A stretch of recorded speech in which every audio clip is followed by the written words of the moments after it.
Hello दोस्तों, कैसे आप लोग। आशा करता हूँ अच्छे होंगे। मैं दिलीप मिश्रा आप सभी का अपने यूट्यूब चैनल पर स्वागत करता हूँ।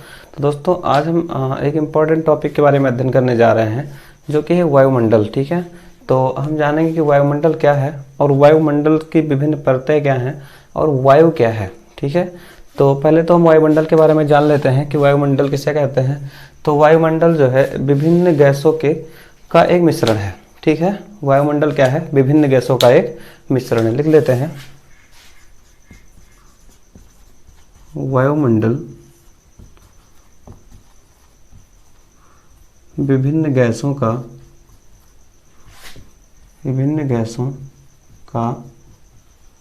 एक मिश्रण है। ठीक है, सेम डेफिनेशन वायु की भी यही है कि वायु क्या है, तो वायु एक मिश्रण है। हम इसको जाने रहेंगे। अब देखिए, इसमें कुछ प्रमुख गैसें हैं। वायुमंडल में होती हैं प्रमुख गैसें, जिसमें याद रखेंगे, पहले तो याद रखेंगे नाइट्रोजन।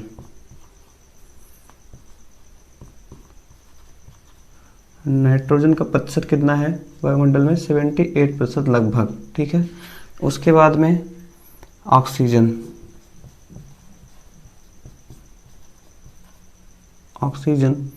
ऑक्सीजन का प्रतिशत है 21। उसके बाद में आर्गन एक अक्रिय गैस है, इसका प्रतिशत है 0.93%। उसके बाद में है कार्बन डाइऑक्साइड। कार्बन डाई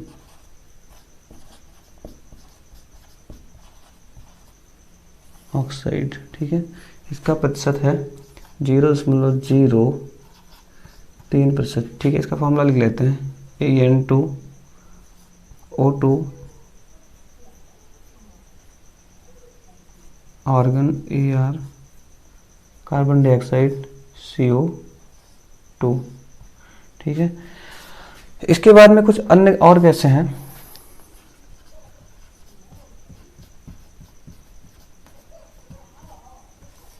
जो अन्य गैसें हैं उसमें से हम याद रखेंगे neon, krypton, helium. Neon, krypton,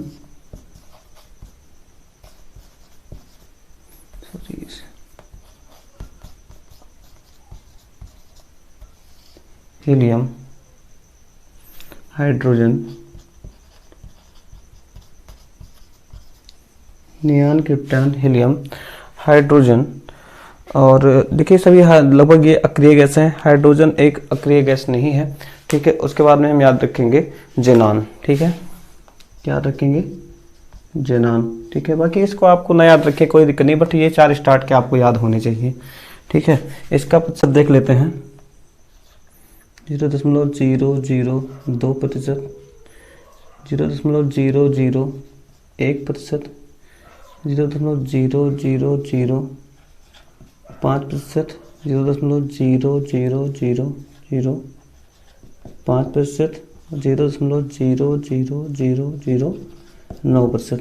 ठीक है, इन कितने गैसों का जो योगदान है वायुमंडल में है। ठीक है, जिसमें से आपको मुख्य यही ऊपर की 4 याद रखनी है, और इनको आप स्किप कर सकते हैं। बाकी अगर आप याद कर सकते तो इनको भी याद कर लें। ठीक है, लेकिन आप मुख्य गैसें जो वायु में जो मिश्रण होता है इन्हीं गैसों का होता है, तो आपको ये 4 याद रखनी है वायुमंडल में। ठीक है, अच्छा, इसमें ये देख लीजिए कि इसमें से जो सबसे भारी गैस है कार्बन डाइऑक्साइड। ठीक है, तो जो क्षोभ मंडल में मुख्यतः गैस पाई जाती है वो कार्बन डाइऑक्साइड और ऑक्सीजन और नाइट्रोजन। ठीक, और एक फैक्ट ये भी याद रखें कि नाइट्रोजन और ऑक्सीजन है ये पूरे वायुमंडल में लगभग 99% पाई जाती है। अकेले यही दोनों मिला करके 99% गैस पूरा कर देती हैं। बाकी 1% में सभी गैसें आती हैं। ठीक है, तो आपको ये भी याद होना चाहिए कि नाइट्रोजन और ऑक्सीजन मिलकर के 99% पूरा करती हैं। ठीक, तो अब चलते हैं हम इसके वायुमंडल की परतों के बारे में अध्ययन करते हैं। चलिए देखते हैं।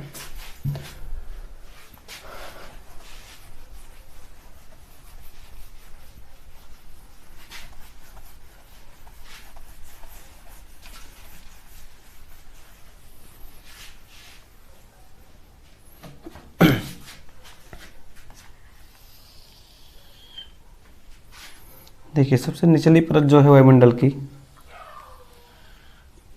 है क्षोभ मंडल है। क्या है? क्षोभ मंडल। क्षोभ मंडल पृथ्वी के सबसे नज़दीक कौन सी परत पाई जाती है वायुमंडल की? क्षोभ मंडल। इंग्लिश नेम इसका हमें याद रखना है, ट्रोपोस्फेयर। ट्रोपोस्फेयर, ठीक है, याद रखना है। इसकी ऊंचाई देख लेते हैं। यहाँ पे इसकी ऊंचाई 8 किलोमीटर होती है और इधर इसकी ऊंचाई 18 किलोमीटर होती है। यानी कि क्षोभ मंडल की जो ऊंचाई होती है वो ध्रुवों पे सब कम होती है और विषुवत रेखा पे सबसे अधिक होती है। यानी कि ध्रुव पे क्षोभ मंडल की ऊंचाई होती है 8 किलोमीटर और विषुवत रेखा पे क्षोभ मंडल की ऊंचाई होती है 18 किलोमीटर, ठीक है, याद रखना है। देखिए क्षोभ मंडल में क्या होता है, जब गर्मी बढ़ती है तो इसकी ऊंचाई क्या होती है, बढ़ जाती है। और आपको पता होगा कि विषुवत रेखा पे अधिक गर्मी पड़ती है, जिस कारण क्षोभ मंडल की ऊंचाई विषुवत रेखा पे अधिक होती है और ध्रुवों पे ठंडी होती है, इसलिए क्षोभ मंडल की ऊंचाई ध्रुव पे क्या होती है, कम होती है। इससे आप ये भी याद रखेंगे कि ध्रुवों पे गर्मी में क्षोभ मंडल की ऊंचाई बढ़ जाती है और ठंडी के मौसम में क्षोभ मंडल की ऊंचाई कम हो जाती है, ठीक है, याद रखना है। क्षोभ मंडल के बारे में याद रखें कि 165 मीटर की ऊंचाई पर जाने पर 1 डिग्री सेल्सियस तापमान कम हो जाता है। ये क्षोभ मंडल की घटना ऐसी होती है।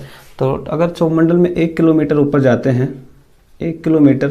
जाते हैं तो तापमान में कितनी कमी आएगी, 6.5 डिग्री सेल्सियस की कमी आएगी, ठीक है। अगर 1 किलोमीटर हम ऊपर जा रहे हैं तो तापमान में 6.5 सेल्सियस की गिरावट आएगी, ठीक है। उसके बाद में हम दूसरी परत पढ़ते हैं, समताप मंडल।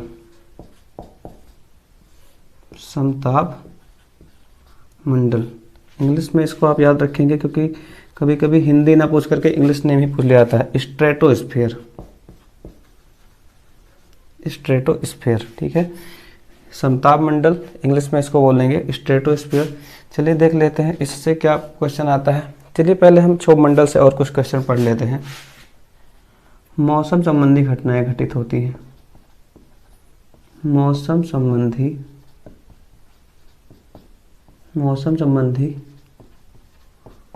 घटनाएं घटित होती हैं।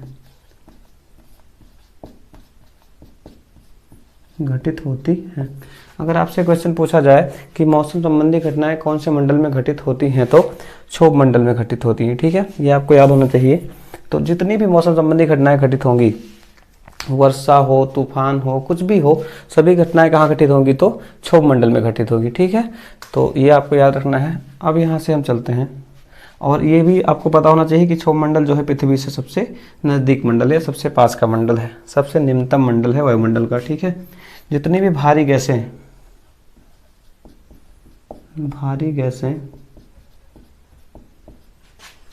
पाई जाती हैं,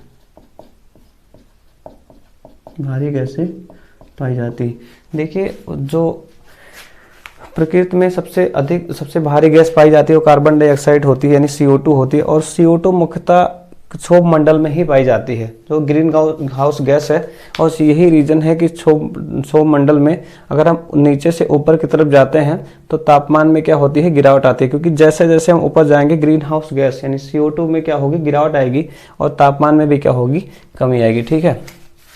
अब देखते हैं समताप मंडल से पढ़ते हैं। पहली चीज तो हवाई जहाज उड़ाने का आदर्श मंडल, ये याद रहे, हवाई जहाज या जेट विमान, हवाई जहाज उड़ाने का आदर्श मंडल। यहाँ पे मौसम संबंधी घटनाएं घटित नहीं होती हैं, यही रीजन है कि ये हवाई जहाज उड़ाने का सबसे आदर्श मंडल माना जाता है, ठीक है। और देखिए यहाँ पे एक चीज़ और याद रखना है कि इसके निचले भाग पे ओजोन लेयर पाई जाती है। समताप मंडल में निचले भाग पे ओजोन लेयर पाई जाती है, जिसका 90% हिस्सा जो है समताप मंडल में है और 10% हिस्सा जो है वो क्षोभ मंडल में पाया जाता है। इस ओजोन परत की जो ऊंचाई होती है ये 15 किलोमीटर से लेकर के 35 किलोमीटर तक के बीच में होती है, ठीक है। और इसका 90% हिस्सा जो है 90% हिस्सा जो है समताप मंडल में और 10% हिस्सा जो है क्षोभ मंडल में पाया जाता है। तो इसीलिए ओजोन मंडल को इस मंडल को समताप मंडल को ओजोन मंडल भी कहा जाता है, ओजोन मंडल भी कहते हैं, ठीक है। अब देखो ओजोन परत का कार्य क्या होता है। ओजोन परत सूर्य से आने वाली हानिकारक पराबैंगनी किरणों को अवशोषित कर लेती हैं और ये पृथ्वी पे इनको आने से रोकती हैं, ठीक है। अगर ये ओजोन परत ना होती तो सीधा पराबैंगनी किरणें जब पृथ्वी पे आ जाती, जिससे कि त्वचा कैंसर जैसी घटनाएं घटित होती, ठीक है। तो ये याद रखना है आपको, 2 पॉइंट इससे याद रखना है। तापमान यहाँ पे समान रहता है, समताप मंडल में तापमान समान रहता है, ठीक है। ये 3 पॉइंट हो गए। हवाई जहाज उड़ाने का आदर्श मंडल है समताप मंडल। ओजोन मंडल किसे कहते हैं, समताप मंडल को कहते हैं। तापमान समान रहता है कौन से मंडल में, तो समताप मंडल में रहता है, ठीक है। इसकी हाइट देख लेते हैं कितनी होती है। इसकी हाइट होती है 50 किलोमीटर, यानी 18 से 50 होगी और 8 से 50 किलोमीटर तक होगी। तो ये आपको पॉइंट याद रखना है, 50 किलोमीटर, ठीक है। और ये ओजोन लेयर भी याद रखना है कि कौन से मंडल में पाई जाती है। तो ये याद रहे कि जो ओजोन परत होती है समताप मंडल के निचले भाग में पाई जाती है, ठीक है। ये भी याद होना चाहिए, अगर आप नोट कर रहे हो तो जो ओजोन परत है समताप मंडल के निचले भाग में पाई जाती है, ठीक है। और यहाँ देखें जो 10% हिस्सा जो क्षोभ मंडल में पाया जाता है इसको ग्राउंड ओजोन कहते हैं। और यही जो है इसमें ग्रीन हाउस गैस का कार्य करती है, जो आप बाद में पढ़ेंगे। और इस गैस को जो क्षोभ मंडल में पाई जाती है ओजोन परत या ओजोन गैस, इसको हम द्वितीय प्रदूषक के रूप में भी जानते हैं, जो भी इसको बाद में आप पढ़ेंगे, ठीक है, अभी आएगा। अब यहाँ से देख लेते हैं जो अगली परत है इसकी,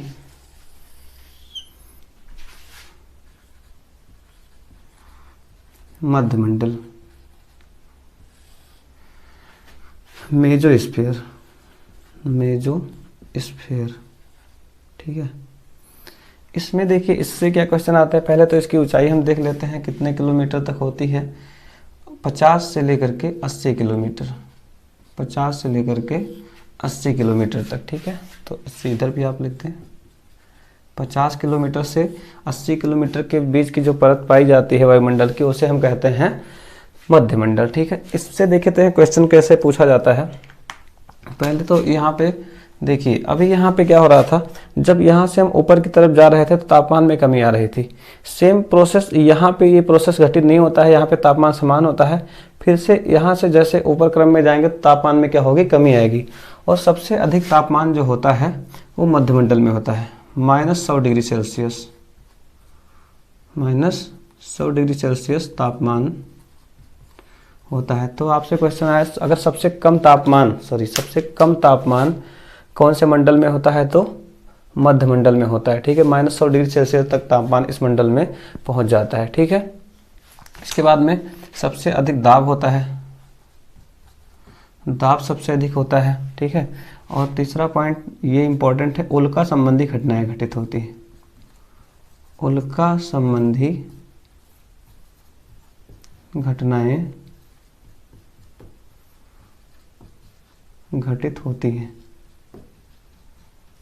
तो अब से क्वेश्चन पूछा जाए कि उल्का संबंधी घटनाएं कौन से मंडल में घटित होती हैं, तो मध्य मंडल में घटित होती हैं। देखिए उल्का क्या है, जैसे आपने सौर मंडल का चैप्टर पढ़ा था तो उसमें एक पॉइंट आया था कि क्षुद्र ग्रह कहाँ पाए जाते हैं। तो मंगल और बृहस्पति के बीच में क्षुद्र ग्रह पाए जाते हैं, जो कि पृथ्वी की गुरुत्वाकर्षण बल के कारण पृथ्वी की ओर आकर्षित हो जाते हैं। और पृथ्वी की ओर आते क्रम में जब ये मध्य मंडल से होकर गुजरते हैं तो अधिक दाब होने के कारण वह घर्षण से जल उठते हैं, ठीक है। तो उनको हम उल्का पिंड कहते हैं। तो वही उल्का संबंधी घटनाएं जो होती हैं कौन से मंडल में घटित होती हैं, तो मध्य मंडल में घटित होती हैं। और वह पिंड कहाँ पे जलते हैं, तो मध्य मंडल में जलने लगते हैं, ठीक है। 3 पॉइंट आपको यहाँ से याद रखना है। और सबसे मध्य का ये मंडल है, ये भी याद रखना है। इसके बाद में अगला मंडल देखते हैं क्या है, इसकी ऊंचाई देख लेते हैं कितनी होगी, 80 से 640 किलोमीटर, 80 से 640 किलोमीटर, 640 किलोमीटर। चलिए देखते हैं आयन मंडल। मध्य मंडल के ऊपर कौन सा मंडल है, आयन मंडल, ठीक है, आयनोस्फीयर, आयनोस्फीयर। देखते हैं इससे क्या क्वेश्चन बनते हैं एग्जाम में। तो विद्युत आवेशित कण पाए जाते हैं, विद्युत आवेशित कण पाए जाते हैं जिन्हें हम आयन कहते हैं। क्या कहते हैं, आयन कहते हैं। इसी के कारण इसे हम आयन मंडल कहते हैं, ठीक है, क्योंकि इसमें विद्युत आवेशित कण पाए जाते हैं। अगला पॉइंट इसमें आपको याद रखना है, रेडियो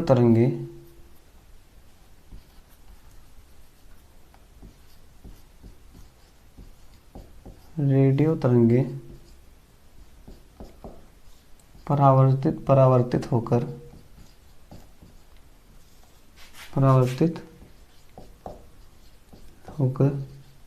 पृथ्वी पर वापस जाती है, पृथ्वी पर वापस जाती है।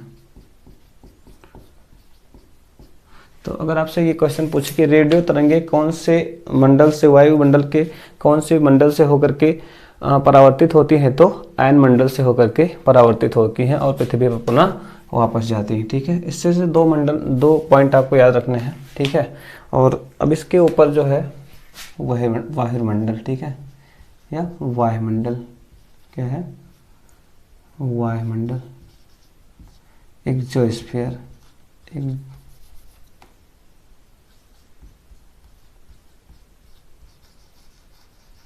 एक्सोस्फीयर, ठीक है। देखते हैं कि इसकी ऊंचाई कोई सीमित नहीं है, लेकिन हम इससे रिलेटेड क्वेश्चन पढ़ेंगे, बहिर्मंडल से क्वेश्चन कैसे आते हैं। तो कृत्रिम उपग्रह प्रक्षेपित किए जाते हैं, कृत्रिम उपग्रह प्रक्षेपण, कृत्रिम उपग्रह प्रक्षेपण, यानी कि जो कृत्रिम उपग्रह प्रक्षेपित किए जाते हैं तो वायुमंडल के कौन से मंडल में प्रक्षेपित किए जाते हैं, तो बहिर्मंडल में प्रक्षेपित किए जाते हैं। अगर वायुमंडल ऑप्शन में नहीं है तो आपका क्या सही होगा, आयन मंडल में प्रक्षेपित किए जाते हैं।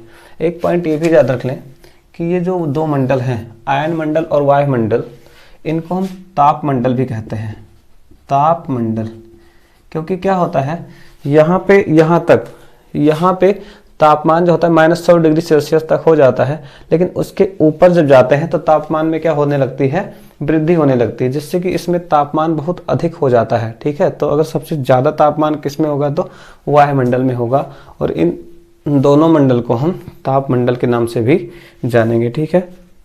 तो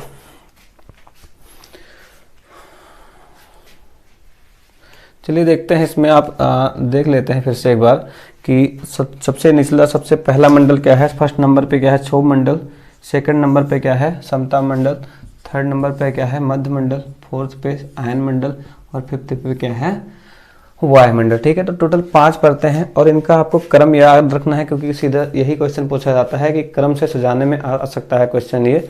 उसके बाद में इसमें जितने जैसे घटनाएं घटित हो रही हैं ये भी आपको याद रखना है। अगर आपसे क्वेश्चन पूछा जाए कि हवाई जहाज उड़ाने का सबसे आदर्श मंडल क्या है, तो क्या बताएंगे, समताप मंडल, ठीक है। और अगर क्वेश्चन पूछे कि कौन से मंडल में मौसम संबंधी घटनाएं घटित होती हैं, तो क्षोभ मंडल में, ठीक है। पृथ्वी से सबसे नजदीक कौन सा मंडल है, तो क्षोभ मंडल है, ठीक है। तो आप क्रम याद रखेंगे तो लगभग सारे क्वेश्चन आपसे बनेंगे। और ये भी याद रखना है कि लगभग क्षोभ मंडल में नीचे से ऊपर के क्रम में जाने पर तापमान में वृद्धि होती है, कमी होती है, तो क्षोभ मंडल में नीचे से ऊपर की तरफ जाने पर 1 डिग्री सेल्सियस 165 मीटर ऊंचाई पर जाने पर 1 डिग्री सेल्सियस तापमान में कमी आती है, ठीक है। क्षोभ मंडल की ऊंचाई सबसे अधिक कहाँ होती है, तो विषुवत रेखा पे होती है, और सबसे कम कहाँ होती है, तो ध्रुवों पे होती है 8 किलोमीटर, और विषुवत रेखा पे 18 किलोमीटर होती है, ठीक है। इसका रीजन हमने बताया है कि गर्मी में क्या होता है कि इसकी लंबाई जो होती है बढ़ जाती है और ठंडी में घट जाती है। और क्षोभ